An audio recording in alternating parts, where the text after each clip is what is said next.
Welcome back, everybody, to What Had Happened This Week was brought to you on Thanksgiving Day because I had the flu and I couldn't get out to my horse this week. That sucked. It made me sad. But I'm finally mostly over it, and I'm wearing my Thanksgiving t-shirt, WKRP in Cincinnati turkey drop. I'll link down below to the entire video. It's hilarious. I love WKRP in Cincinnati. I hope that you are all having a wonderful Thanksgiving. And in the meantime, let me fill you in on what had happened this week was week 1.5 edition of the Trump impeachment process. Yes, ladies and gentlemen, as we eat turkey, this brings us to week number 152 of the Trump impeachment process, where they have nothing.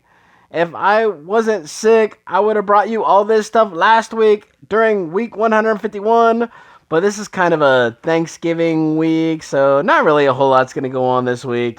Honestly, not a whole lot went on last week.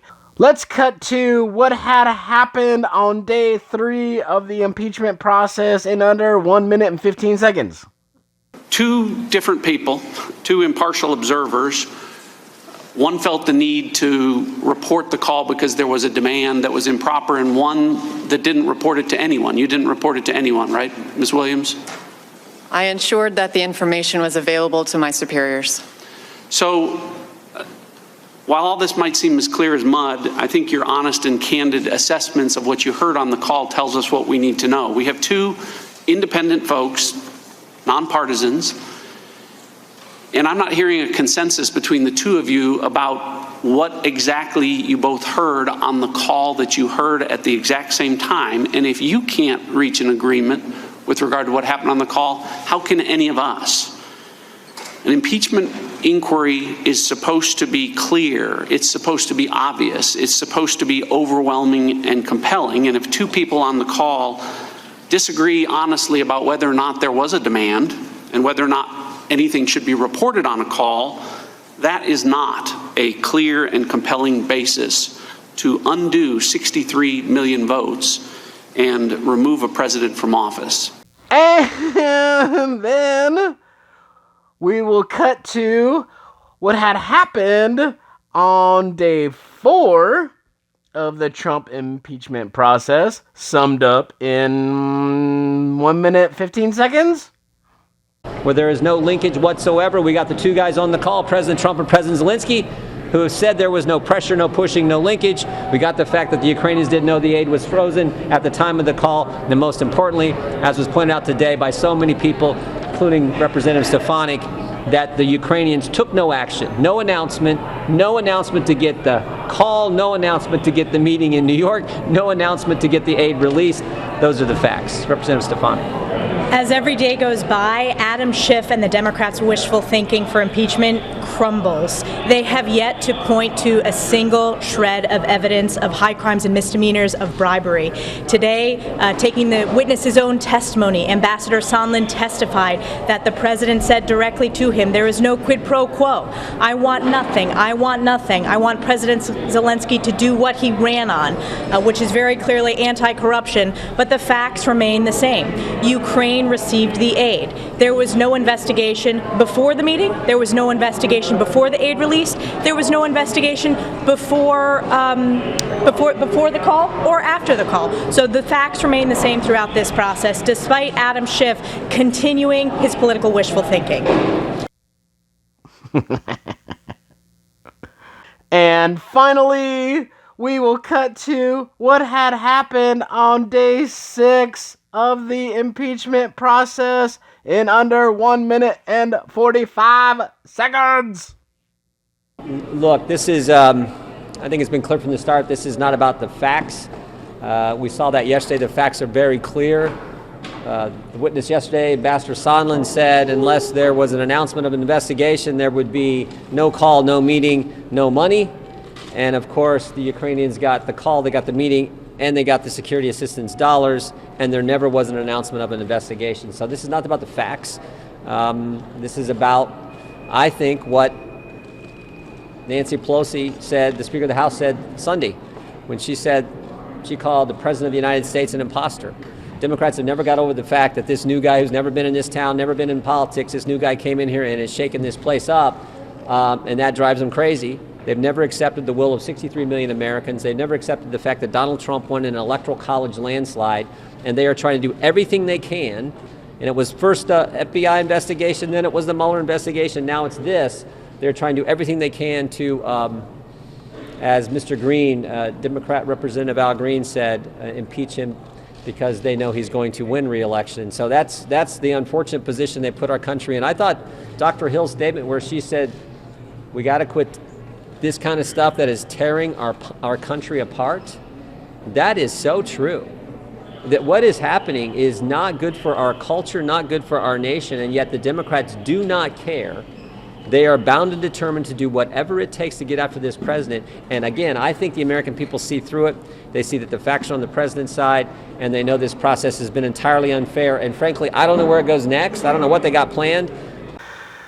So, as you can see, the Democrats, 3 years now almost, of them trying to impeach this guy, and they still can't do it. So, for a little bit of comedic relief, we go to Florida woman. Florida woman, Florida woman, acts as crazy as Florida man does. So, this girl, who should have been home last night, crashes her car into a train, ends up surviving the train accident. But, I don't know if she's gonna survive the wrath of her sister. Check it out. What, did she run right into the train? I guess. Whole front end of the car stopped. She hit between the first and second engine. That's crazy that she's alive. Yeah. Oh, probably more than that. The fucking train? The train is... Oh, yeah. Yeah, hit the train, we collided. Oh, no. How the fuck do you get hit by a train, damn? You must be living right. My engine has been... It's an eye-opener, isn't it? Wake up, call from the good Lord, because you got blessed. Your ass still here. So whatever the fuck you thought you was doing, you need to switch that shit up. So that's the intro. So I start watching. I'm gonna skip to the part. This cop is basically saving this girl's life. Like, she just survived a train accident, but her sister's about ready to kill her. But listen to what this police officer is saying to these girls. I was like, you know what? Look, I don't like getting pulled over by the cops. I don't always stick up for the cops. When the cops do something wrong, I'm all over it, you know. But in this case, this cop went way above and beyond to help this family out. So anyway, check this part right here.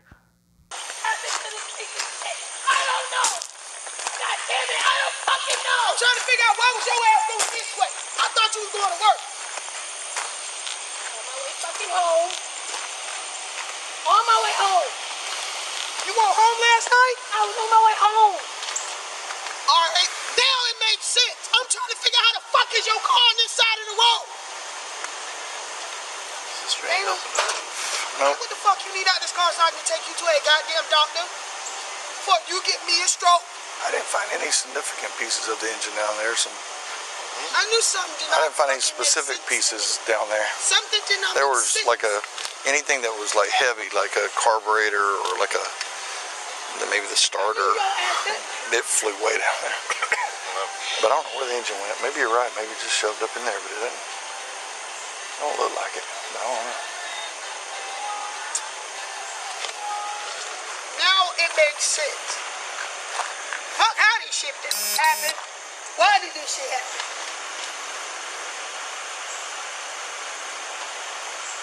Yeah, the main body of it's right here.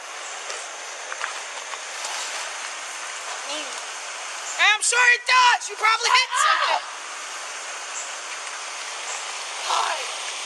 You want me to shut up because you made a fucking poor decision? My fucking trunk was probably stuck. So just leave that bullshit there. I'm not leaving her stuff. said ain't shit in that car more important than what the hell going on right now. I don't care about no toys or none of that shit. Suitcase, none of that.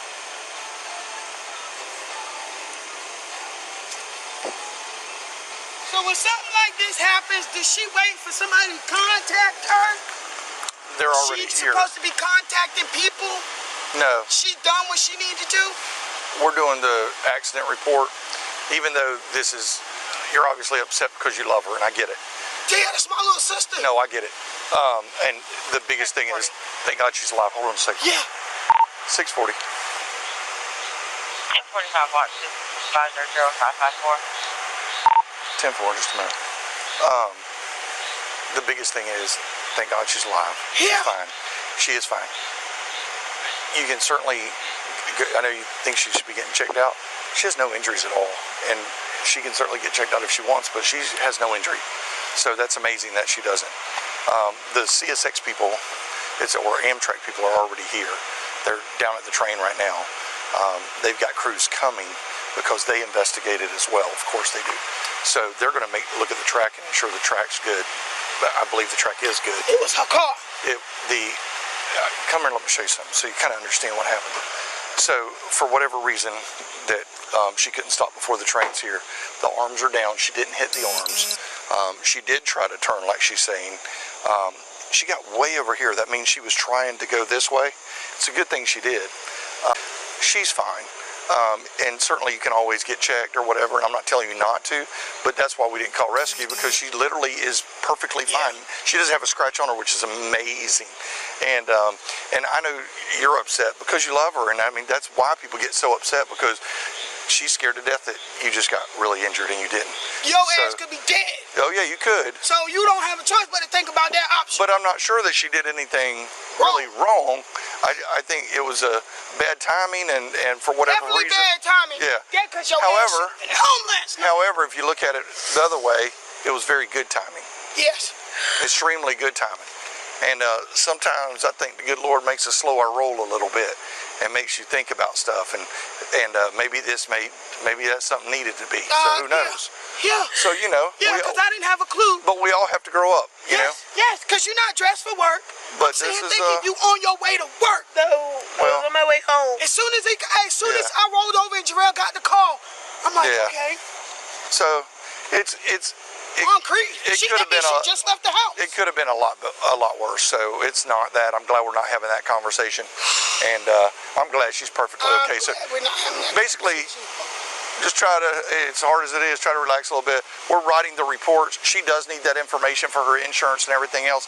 That's Amtrak right there. They are here. They're going to be more than happy that she's okay as well. Yes. Nobody wants to see somebody get hurt, and oh my God. she's really the most lucky person in the world. You are, and then nobody really gets to walk away like that. Hey, brother. I mean, your car's pretty small. I think the tracks are good. There's a dig mark, right? Oh yeah, well they'll have to come out. Right here. They're closer to the other crossing down there. Yeah, it's like a half a mile down. So take a knee to that, Colin suck my dick. That's right. Colin Kaepernick had the opportunity to get back in the NFL. He finally made enough noise this week. He was like, oh, they're all prejudiced and racial and racist. So they gave him they gave him a professional arena to come and do a tryout. They scheduled to have, I think, 22 out of the 32 teams there to watch him. And then an hour before his audition, he changes the venue to an hour away. And that's when like half the teams were like, you know what? Fuck this guy. He doesn't want to play football. He wants to be some kind of activist or something like that against police brutality. But as you see in my last video, those are videos that don't get published all the time. That's normally what cops do. Normally they do shit like that all the time. You know, they show up on a scene. They try to save people's lives. They try to keep relatives from killing bitches that should have been home last night, because you know her sister was babysitting her kids when she's out getting her groove on, and then is going to come home late texting whoever she was having sex with the night before, ran into the train, and then not only does she have to watch this girl's kids, who obviously shouldn't have kids, then she's got to come out there and help her out of a problem. But anyway, Kaepernick's, he doesn't want to play football. You know, and then he wears a fucking Kunta Kinte t-shirt to the tryout that he moved, and then he tells everybody they're racist. Well, you know what? I'm sorry, but Colin Kaepernick, you are not Kunta Kinte. You're Toby.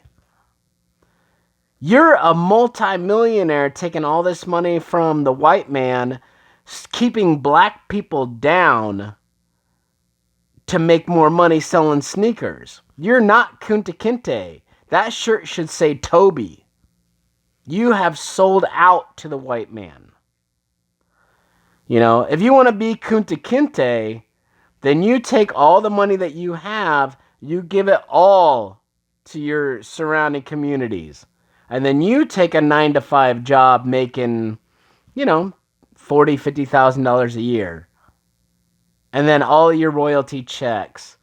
Oh, I saw a hilarious meme. It was Al Bundy from Married with Children. He's like trying to throw a sneaker, and it's like, you know, used to play football really good, but now he sells sneakers. And then in the next frame is Colin Kaepernick holding a football. Used to play football really good, now he sells sneakers. That's it, Cap.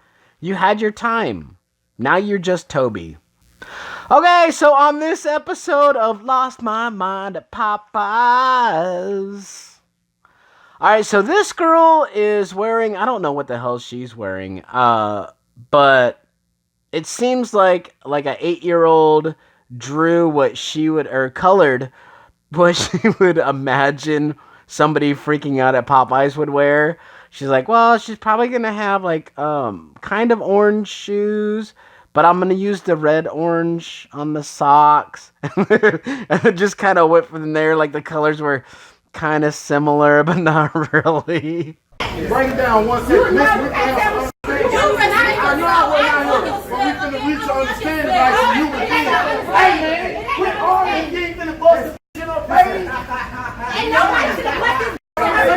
So we finna quit arguing. So we gonna quit arguing. So we gonna quit arguing. I'm the one that walked around black people.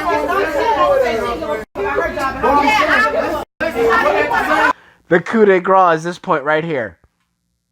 I'm gonna freeze that because this guy is wearing a SpongeBob Keep It Real jacket, while his girlfriend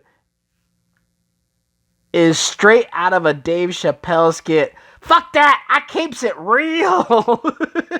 She's keeping it real up in there, and he's got a keeping it real SpongeBob jacket on. What the hell is going wrong, America? I don't know what the hell are you doing.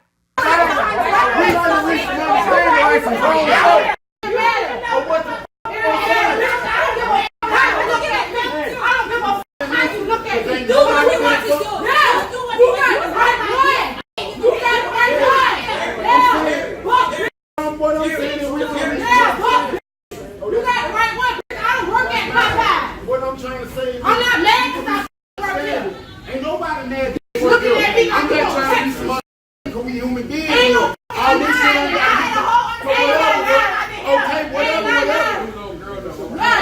listen, that may be true. I'm like, I'm just trying to figure out what's going on. And y'all with the book, so y'all know about y'all leave.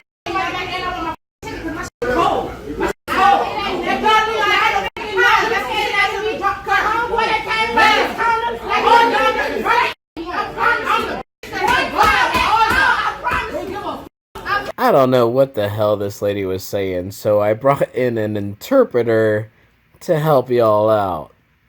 Do you swear on the Constitution of the United States to tell the truth, the whole truth, and nothing but the truth, so help you God? Ain't no thing.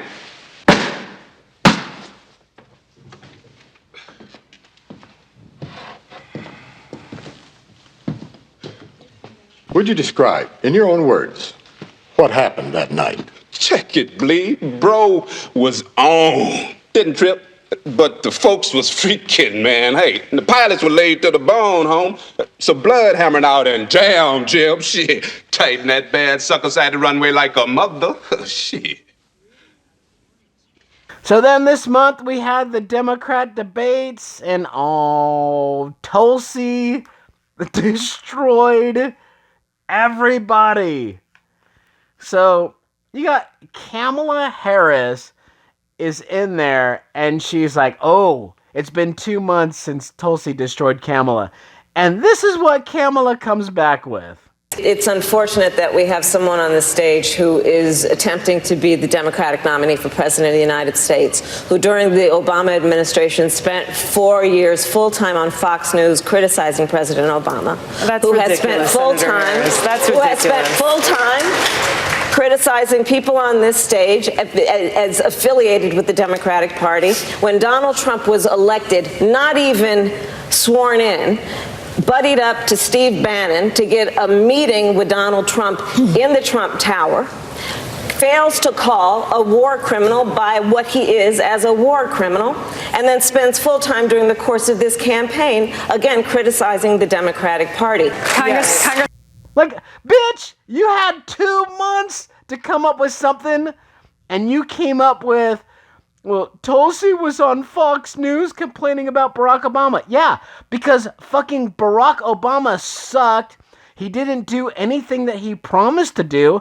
And Tulsi was like, hey, we elected this guy and he's not doing anything we want to do. But she's and she tucks her chin and she's like right here.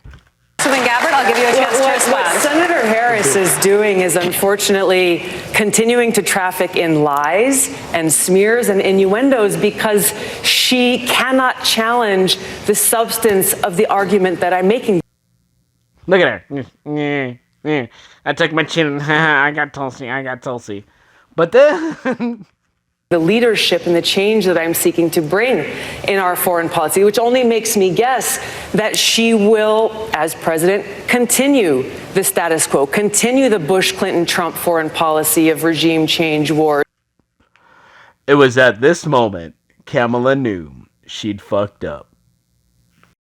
Which is deeply destructive. This is personal to me because I served in Iraq. I left my seat in the state legislature in Hawaii, volunteered to deploy to Iraq, where I served in a medical unit where every single day I saw the terribly high human cost of war. I take very seriously the responsibility that the president has to serve as commander-in-chief, to lead our armed forces, and to make sure always, no, I'm not going to put party interests first. We have Democrats, Republicans, libertarians, and independents coming together saying, hey, we are all concerned about making sure that we have clean water to drink for our families, that we have clean air to breathe, that we're able to raise our kids in a community that's safe. It is the hyper-partisanship in Washington, unfortunately, that has created this gridlock that has stood in the way of the kinds of progress that I would bring about as president. It's important that we set the record straight and correct the racial injustices that exist in a very institutional way in our country, beginning with things that have to do with our criminal justice system, where predominantly the failed war on drugs that has been continuing to be waged in this country has disproportionately impacted people of color and people in poverty. This is something that I'll do as president and commander-in-chief, is to overhaul our criminal justice system, working in a bipartisan way to do things like end the failed war on drugs. I mean, fucking dumbass Kamala would have been better off saying, don't vote for Tulsi. Her feet stink. I don't know. What the hell is wrong with Kamala Harris? Doesn't she know her career is over? I know it. You know it. Billy Idol knows it. See, Billy Idol gets it. I don't know why she doesn't get it. No, Kamala, you're done.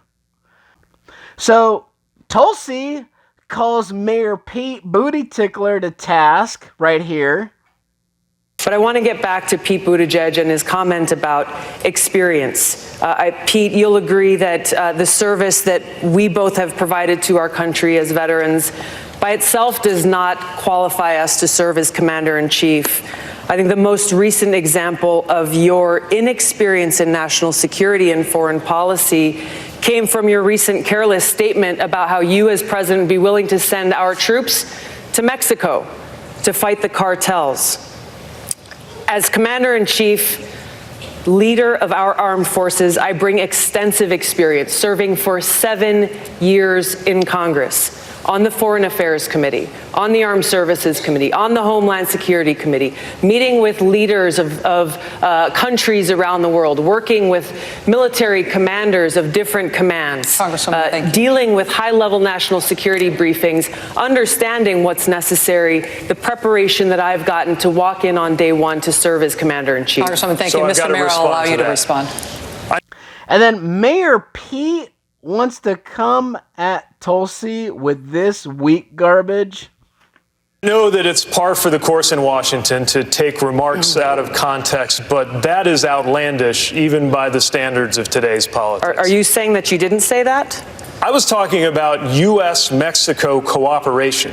We've been doing security cooperation with Mexico for years, with law enforcement cooperation and a military relationship that could continue to be developed with training relationships, for example. Do you seriously think anybody on this stage is proposing invading Mexico? That's not I'm what I talking said. about That's not building what I up.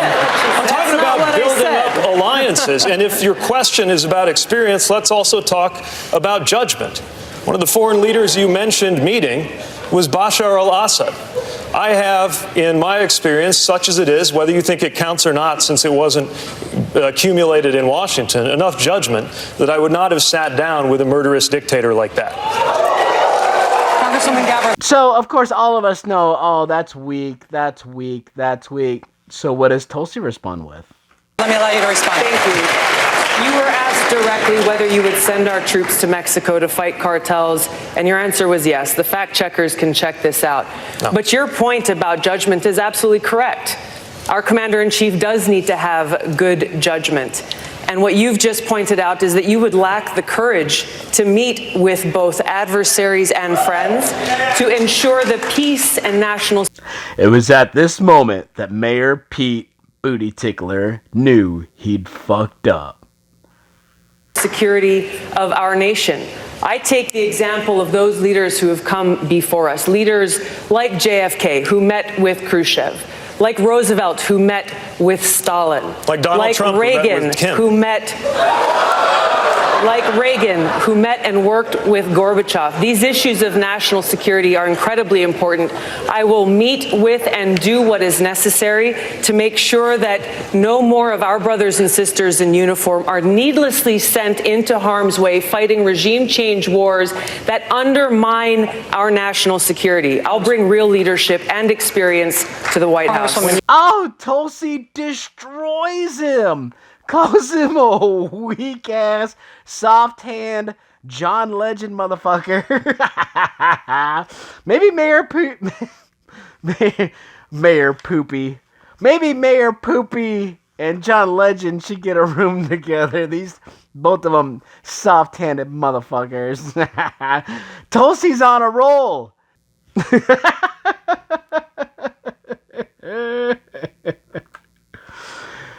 Ouch! She straight up told him, you lack the courage. You soft-handed, weak-jawed bitch. Tulsi destroyed you. I watch Fox. I watch Fox News as I do's. You know I watch Fox News as I do's. So Laura Ingraham had a great segment of the exact moment that Biden's political career ended. And we're going to play that right here. Friday follies, a new Biden. Chris Cuomo phones home, and some woke movie reboots go down in flames. Joining us with all the details, Raymond Arroyo, Fox News contributor. All right, Raymond, you have some breaking Biden news? Yes, I do. Congratulations are in order for Joe Biden. His son Hunter was sued back in August by a woman, Laura, who claims she had a relationship and a child with Biden's son. She was a student at George Washington University when they met. Hunter has denied both the relationship and paternity, but the results of a court-mandated DNA test are in. For this, we go to our special field correspondent. You are the father. Every child is a blessing, Laura. But Joe Biden didn't seem too pleased when our Peter Ducey asked him about his new grandchild. Vice President, I'm wondering if you have a comment on this report in court filing out of Arkansas that your son Hunter just made you a grandfather again. It was at this moment Joe knew he'd fucked up. No, that's a private matter. I have no comment. Mr. Vice President, But only you would ask that. we gotta go. You're a good man. You're a good man. Thank you guys. This is all the time we have. Classy. If I were Joe Biden, I wouldn't be throwing the word classy around when old Hunter was. Considering Hunter's I love antics. that. He denied the relationship and ever meeting her. Right. So now it if turns out not only did he meet her, he had a child with her. Now, if you can't trust him on his own flesh and blood, how do you trust him on, I didn't speak to my dad at all about Burisma? You know, the Bidens have been trashing Trump for being a reality star. It looks like they're making their own foray into reality here, the Maury Povich Show. Now, Laura, during the impeachment hearings, David Holmes, who worked at the U.S.-Ukrainian embassy, testified that he overheard a conversation between the president and Ambassador Sondland. He claims he could hear the president's voice, despite the fact that the call was not on speakerphone. President Trump disputed this idea in a tweet, writing, "My hearing has always been great. Never have I seen a person making a call which was not on speakerphone and been able to hear or understand a conversation. I've even tried it to no avail. Try it live." So, CNN's Chris Cuomo tried it live with his mama. Very interesting theory from our president. He's never been able to hear a phone call when it wasn't on speakerphone from anybody. So let's just play with that for a second. Mom, can you hear me? So if I were holding the phone here, I'm with Dan Abash. Can you just say hello? Mom.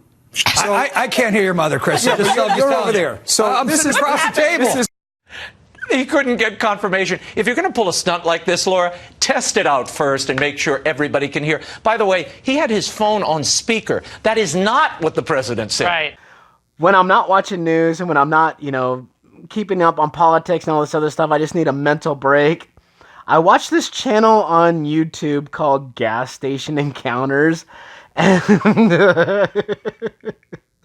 I don't know how this guy doesn't have like 30 million subscribers. It's hilarious. I'm going to link to the entire video down below. But if you got a couple extra 10 minutes, he basically just describes people that are trying to shoplift from the gas station. And he does this funny little voice and she gone.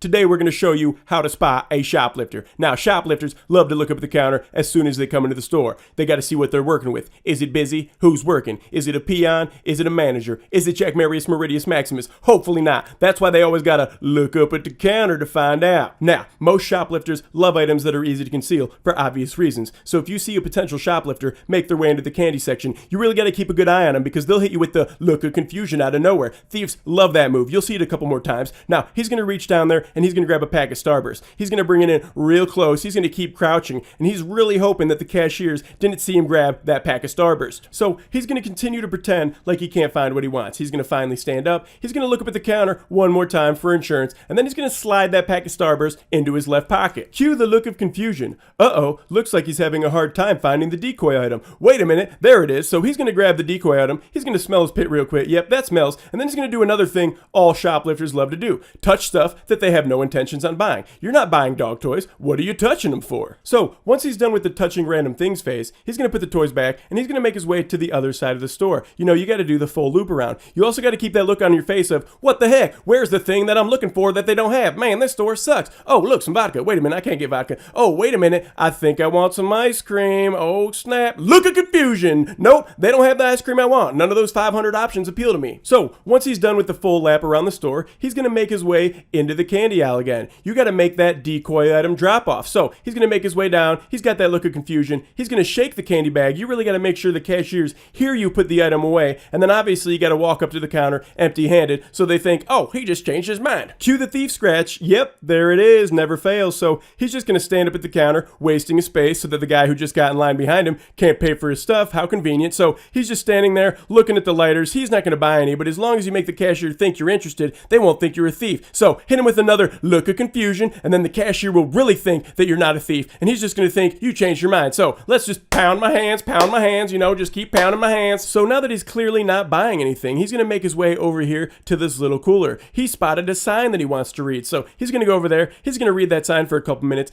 I'm not going to show you that in real time, obviously, so I sped it up. Now, his buddy's got to go. He's like, all right, let's get out of here. And he's like, no, wait a minute. And you know what? I should read that sign a little more. And there's Jack Marius Meridius Maximus. He's disappointed because he was about to confront him, but he didn't get out the door yet. So he's going to have to pull a U-turn and abort the mission. Now, both guys are over there. They're going to be looking at the sign. They're going to point at it. They're going to touch it. You know, they're really enjoying reading the sign. So they're going to continue reading the sign. You know, you got to get all those details in the fine print. Finally, the shoplifter goes, you know what? I'm ready to leave. So he turns around, hits us with a look of confusion. Always a good idea to hit him with a look of confusion before you exit the store. So he heads over to the door, and in comes Jack Marius Meridius Maximus to make the bust. But he has to abort mission yet again. It looks like the shoplifter is kind of thirsty. Where's that soda machine at? Oh, it's right over there. So they're going to make their way towards this soda machine. They're going to both take different routes. Now, the shoplifter clearly has money in his hands right now, so it looks like we might actually get a purchase from him. So his friend's nice. He's going to grab a cup for him, but that confused the shoplifter. He doesn't know to grab his own or to use the one that his friend got him. He finally grabs that one, and he puts it under. Psh, looks like he's going with some Diet Dr. Pepper. He's going to fill it about a quarter of the way up. Now, he's got to give it the taste test, you know, so he's going to put it up to his mouth. He's going to take a nice big sip, and what do you know? It just doesn't taste right, apparently. He just got a free sip of soda, so he's going to pour that back into the thing, and then he's going to go over here, and he's going to try some Mountain Dew. You know, Mountain Dew mixed with a little bit of Diet Dr. Pepper always tastes good, and he's going to try it, and what do you know? Apparently, that doesn't taste good either, so he's just going to pour that one back out. Why pay for a full soda when you can get a couple swigs for free to quench your thirst? So he disposes of the cup. Yeah, we appreciate you wasting a cup. That was really nice of you. So he's going to make his way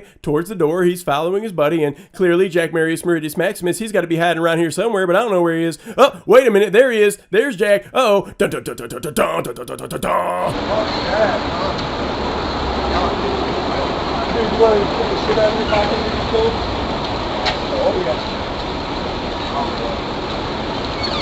You put it in your pocket, I have you on camera. Well, show me, bro, because it was sour Skittles that's right back here, bro.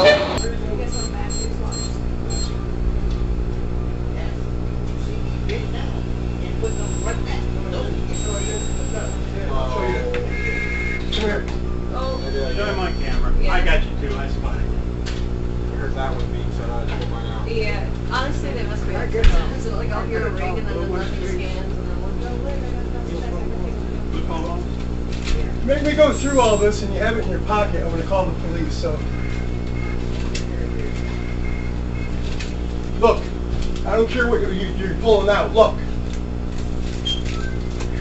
come here.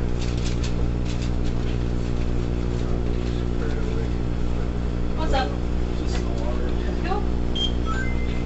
Hey, Just watch.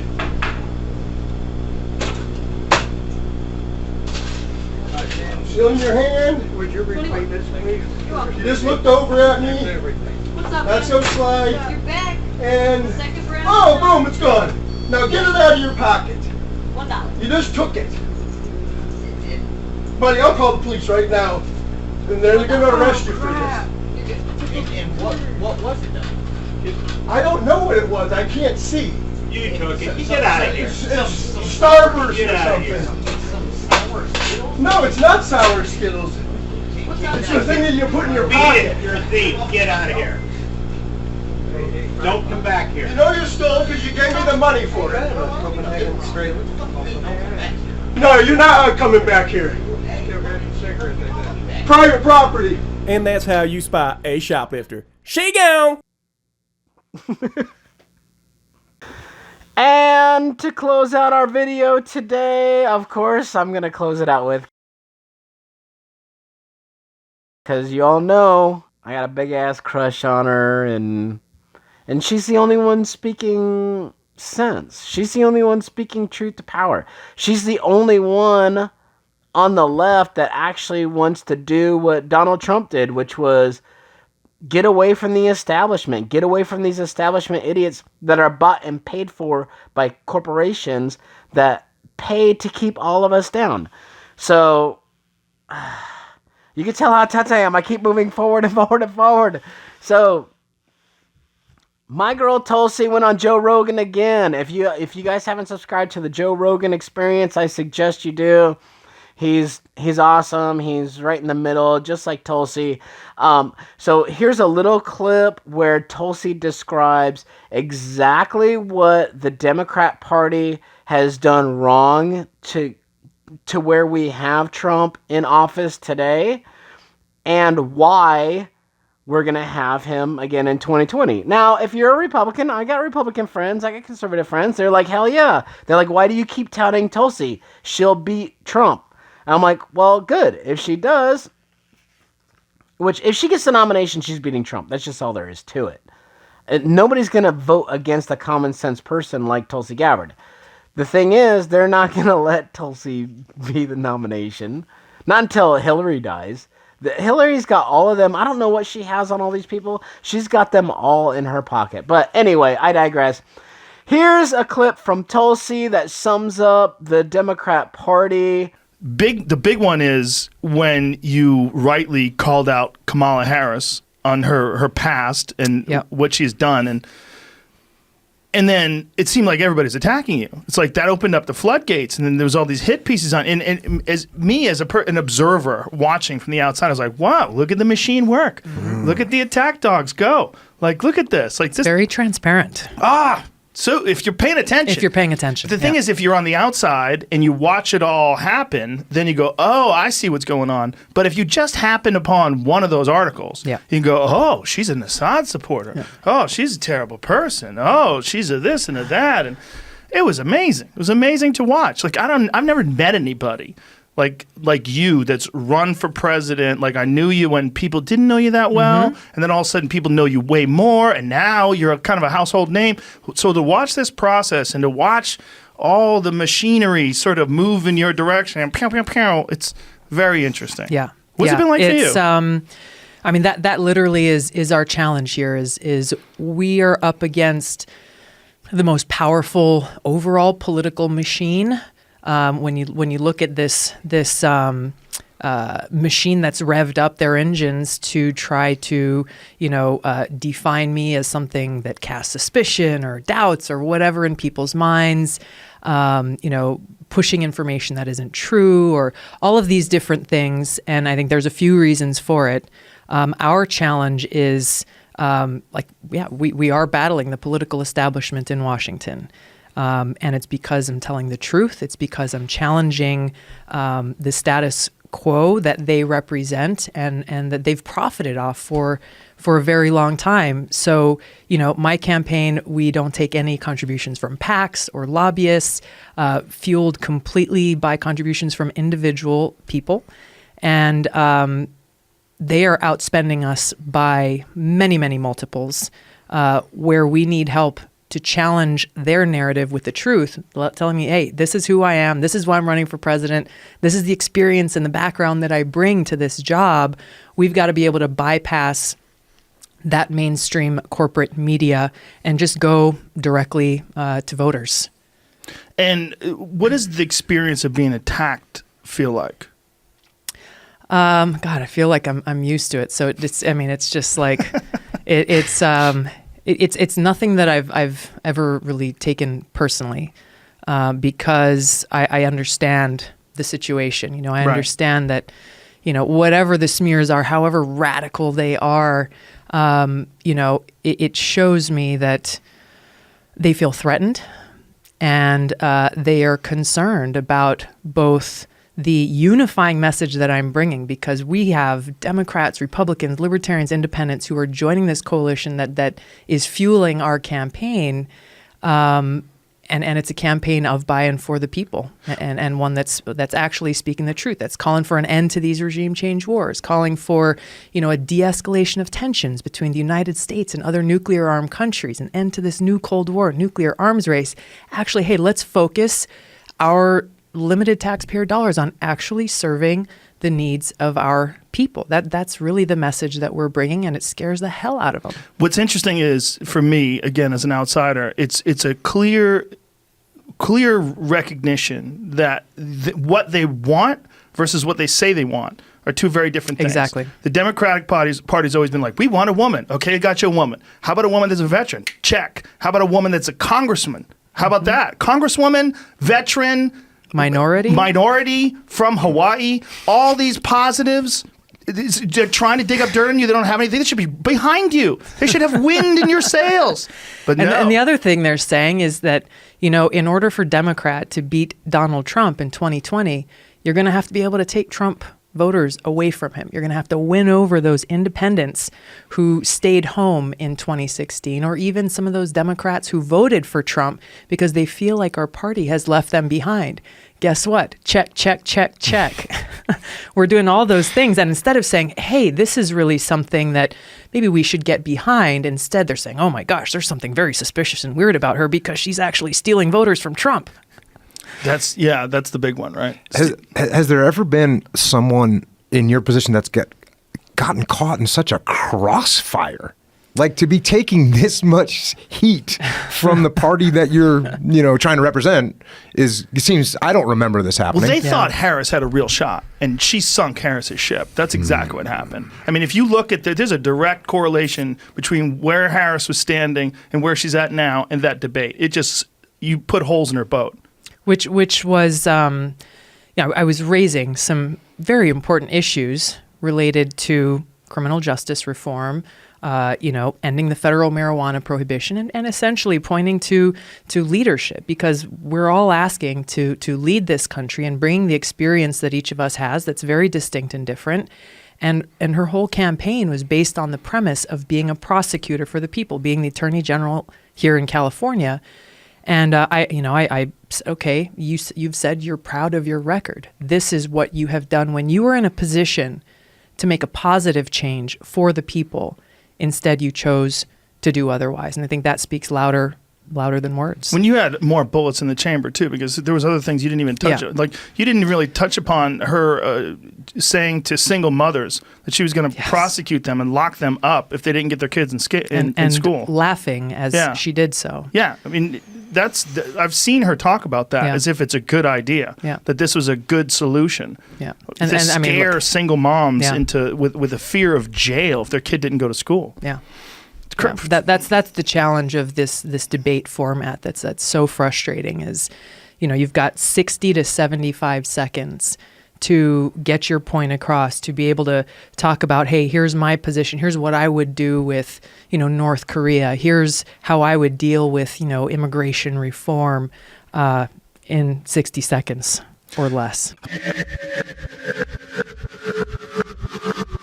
So thank you all once again for watching. I hope that you all have a wonderful Thanksgiving weekend. Please get the word out about Tulsi. She's at 6% right now, and everybody else is dropping. I will see you next time. Thanks again. Bye.